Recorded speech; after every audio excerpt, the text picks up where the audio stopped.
clustering techniques. So in that we will discuss about K-mean algorithm and EM clustering algorithm. Okay. So clustering is nothing but it is one of the machine learning techniques that involves the grouping of data points.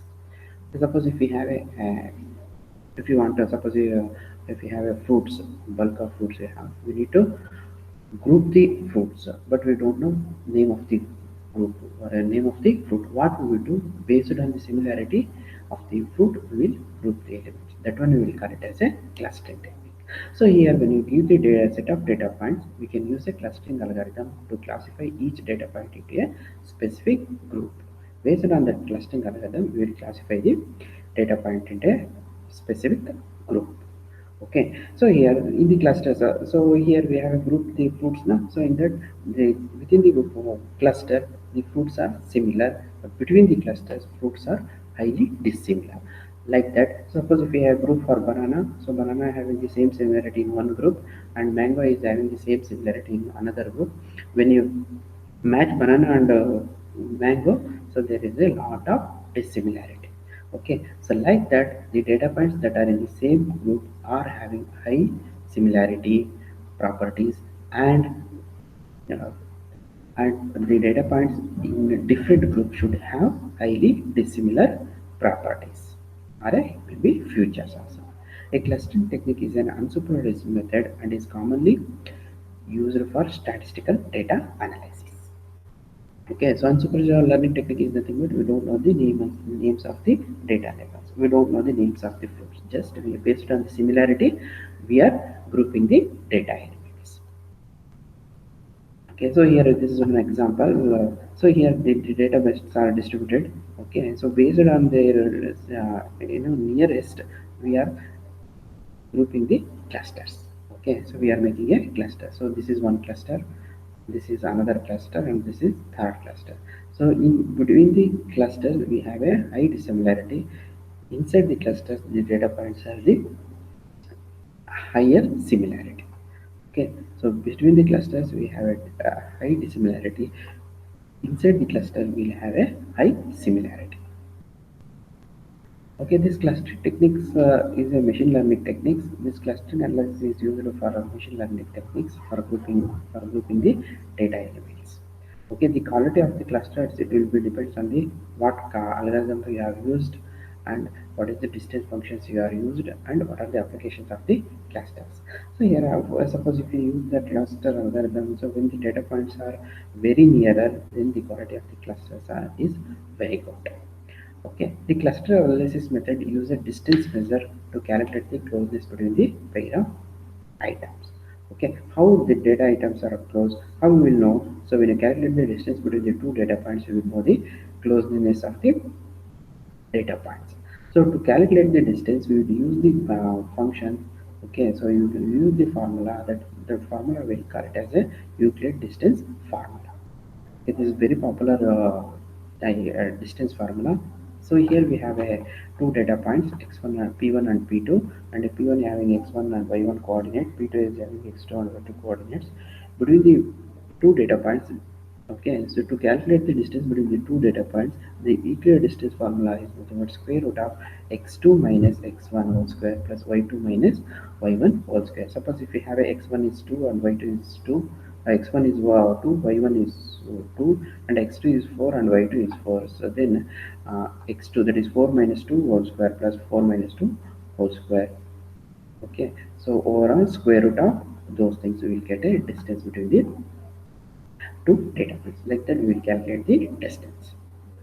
Okay, the main objective of the clustering algorithms are inter-cluster distance is maximized and intra-cluster distance will be minimized. Between the clusters, the distance should be high, and inside the clusters, the distance should be minimized. Okay, this is the objective of the clustering algorithms. So here, this clustering techniques, the most popular clustering algorithm is the K-mean algorithm. This is the very most popular algorithm, cluster K-mean algorithm. So it is a statistical techniques based on the method of minimizing the least square distance from the center of points of the cluster. So here in K-mean, K is nothing but a number of clusters. How we will measure this? So here we will this is a statistical methods. So here we will measure the distance between the data points. Okay, so here we have a center. So here k means the number of centroids. Okay, number of clusters. Suppose if we have a three clusters, then we will have a three centroids. We will calculate the distance between the data points from one data points to centroid. Okay, suppose if it is and one centroid, one data points to another centroid. So which the data points is similar to nearer to which centroid, that data point should belongs to that centroids, and we will make a cluster. Okay, so other techniques are used in this for clustering is neural network techniques are used for clustering. Okay, this is the pseudocode for clustering. So here, what these are nothing but what are the steps we are used for clustering. So here, what we are doing, first thing is we will pick the arbitrary number of groups or segments to be created. So how many clusters I need? So for that, what we need to do, we need to identify the number of clusters. Okay, so it may be three, it may be four, whatever it may be. After that, what we are doing, start some initial random chosen center values for the group. If I identified three clusters, then you can take randomly three data points as a center. Okay, you can take the three data points as the centroid. Okay, so then after that, classify the instances to closest to group. So what we will do, we will calculate the distance between the data points and the centroid, which data points is nearer to which centroid. Based on that, you will make a group. Okay, so then after that, compute a new value for the group center. So here three clusters are there. In that clusters, some data points is the top of the cluster, some data points is the bottom of the cluster, some data points are corner of the cluster. So what we will do, we will make a what we will do, we will make a new centroid. Okay, so calculate the new centroid for each cluster and repeat the steps third and fourth. Classify the instance to closer to groups and compute the new values for the group centers. You can repeat those third and fourth group. Okay, so the last one, if clusters are not satisfied, you can go to step one and pick a different number of groups. So suppose three is not satisfied, then you will go for four or a five. Like that, you can complete the steps. So then when we come to k-mean algorithm, k-mean is most clustering algorithm. So it iteratively computes the clusters and their centroids. Okay, so it iteratively computes the clusters and their centroids, and one after the So what we are doing, first we'll identify the number of clusters. After that, what we are doing, so we'll identify the centroids. Then we'll calculate the data points, the distance between the data points and the centroids. Okay, so and we will make a cluster. And after that, what we are doing, we are calculating the new centroid. Like it iteratively, we are calculating the centroids. Okay, so then starting with the given number of clusters, say that is three clusters, three random centroids will be created as the starting points of the centers of the three clusters. Okay, so based on the number of parameters, okay, based on number of cluster centers, you can select the randomly select the data points. Okay, so these are the steps of k-mean algorithm. Step one is the thing that for a data point, distance values will be from each of the three centers. For a data points, what we will do, so we will randomly select the three data points as centers. Then after that, what we are doing, we are calculating the distance between the data points and the centers. Okay, so in next one, what we are doing, the data point will be assigned to the cluster with the shortest distance to the centroid. The data points is nearer to which centroid, we can make a cluster. Okay, it's like that for all the distance we will do. Then after that, we'll assign one data points to other centroids based on the distance. Okay, then after that, what we are doing, we will recalculate the centroid of each cluster. Okay, we'll calculate the centroid of each cluster. Okay, based on the data points. The data points may be, it may be the, suppose one in one cluster the data points are distributed left side, right side, top, bottom. Okay, what we are doing, so we will recalculate the centroid and we will make a new centroid. It may come, the data points may come at the center. Okay, so like that we will recalculate the centroid. Okay, in step 3, what we are doing, once again the data points are assigned to three centroids to cluster. Okay, once again we will calculate the distance and we will look which one is having nearer centroid, we will assign to that cluster. Okay, so like that new centroids will be computed from the data points in cluster until finally the centroid stabilize the location. Okay, once the centroids are stabilized the location, it will stop the algorithm. Okay.